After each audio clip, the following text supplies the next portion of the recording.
مقدس پر حملہ کیا کہ شہر بالکل ویران ہو چکا ہے اور کسی قسم کی آبادی نہیں ہے، کہ اس طرح کے ویران شہر کو اللہ تعالیٰ کیسے آباد کرے گا۔ اور اللہ پاک نے آپ کے جسم کو اس طرح سے محفوظ فرمایا، آپ یہاں 100 سال ٹھہرے رہے۔ ہاں، ایک بڑھیا نظر آئی جو کہ نابینا تھی اور فالج زدہ تھی۔ کیسی رب کی شان ہے کہ باپ کی عمر 40 سال اور بیٹی کی عمر 118۔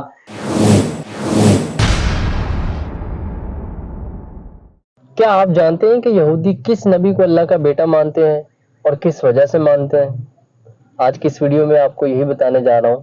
اس ویڈیو کو لازمی انت تک دیکھیے گا اور ہو سکے تو دوسروں کے ساتھ شیئر بھی کریں تاکہ ان تک بھی یہ معلومات پہنچ سکیں۔ آئیے ویڈیو شروع کرتے ہیں۔ دوستو، بنی اسرائیل پر اللہ تعالیٰ نے بہت سارے عذاب نازل فرمائے ان کی نافرمانیوں اور بدعمالیوں کی وجہ سے۔ اسی طرح ایک مرتبہ جب بنی اسرائیل کی بدعمالیاں بہت بڑھ گئیں تو اللہ پاک نے اس قوم پر اس طرح سے عذاب نازل فرمایا کہ بخت نصر نامی بادشاہ نے بیت المقدس پر حملہ کیا، اور حملہ اس قدر شدید تھا کہ پورے کا پورا شہر اس نے اجاڑ دیا، ویران کر دیا، مسمار کر کے رکھ دیا، اور لاکھوں لوگ اس نے قتل کیے، لاکھوں لوگوں کو وہاں سے بے دخل کر کے مختلف شام کے حصوں میں بکھیر دیا، اور 1,00,000 لوگوں کو قید کر لیا۔ ان 1,00,000 قید ہونے والوں میں ایک حضرت سیدنا عزیر علیہ السلام بھی تھے۔ حضرت عزیر علیہ السلام کچھ دنوں بعد اس کی قید سے رہا ہوئے تو آپ ایک گدھے پر سوار ہو کر اپنے شہر بیت المقدس کی طرف روانہ ہوئے۔ جب آپ وہاں پہنچے تو آپ رنجیدہ ہوئے یہ دیکھ کر کہ شہر بالکل ویران ہو چکا ہے اور کسی قسم کی آبادی نہیں ہے۔ آپ نے پورے شہر کا چکر لگایا لیکن آپ کو کوئی انسان وہاں نظر نہیں آیا۔ ہاں، وہاں کے درخت بڑے ہی پھلدار تھے اور پھل بھی پکے ہوئے تھے، لیکن ان پھلوں کو کھانے والا کوئی نہیں تھا۔ تو یہ ساری صورتحال دیکھ کر آپ بڑے رنجیدہ ہوئے اور رو پڑے، اور آپ کی زبان سے یہ جملے نکلے کہ اس طرح کے ویران شہر کو اللہ تعالیٰ کیسے آباد کرے گا۔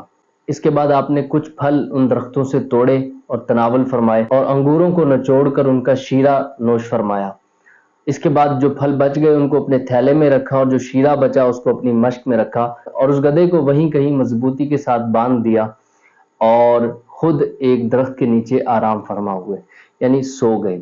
اللہ کی قدرت کی اسی حالت میں، یعنی نیند کی حالت میں آپ کی وفات ہو گئی، اور اللہ پاک نے آپ کے جسم کو اس طرح سے محفوظ فرمایا کہ ہر طرح کے چرند پرند اور انسان سے آپ کے جسم کو اوجھل فرما دیا، اور اسی حالت میں تقریباً 70 برس گزر گئے۔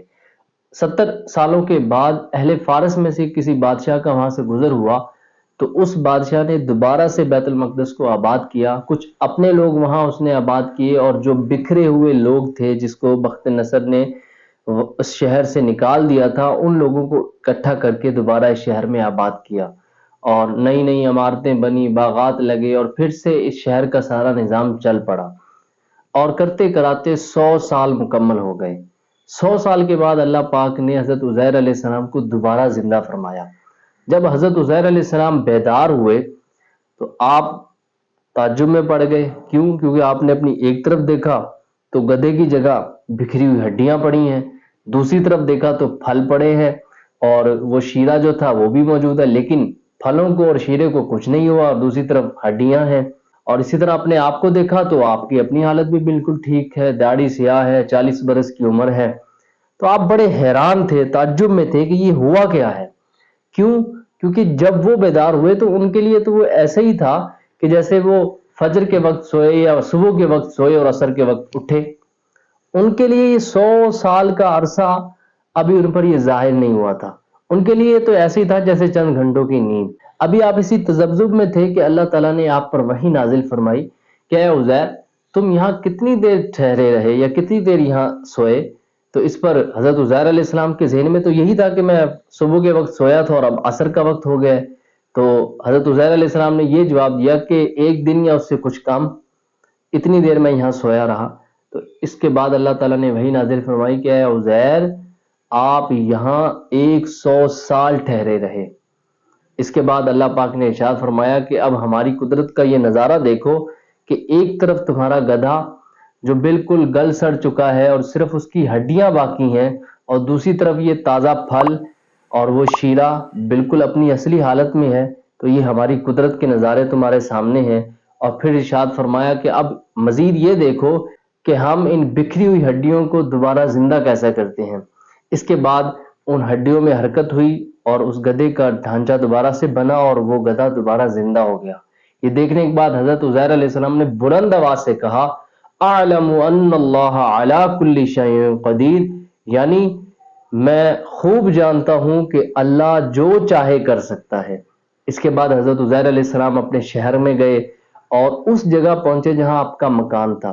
آپ جب وہاں پہنچے تو آپ کو کوئی جاننے والا نہیں ملا۔ ہاں ایک بڑھیا نظر آئی جو کہ نابینا تھی اور فالج زدہ تھی۔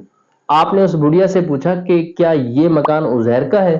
تو اس پر اس بڑھیا نے کہا ہاں، اور ساتھ ہی وہ یہ بولی کہ عزیر کی کیا بات کرتے ہو، ان کو تو 100 برس ہو گئے، وہ بالکل لاپتہ ہے۔ اس کے بعد وہ بڑھیا رونے لگی۔ اس پر حضرت عزیر علیہ السلام نے فرمایا کہ میں ہی عزیر ہوں، اور سارا واقعہ اس بڑھیا کو بتایا کہ کس طرح 100 سال پہلے میں ایک جگہ سویا اور 100 سال کے بعد اللہ تعالیٰ نے مجھے وہاں سے بیدار فرمایا۔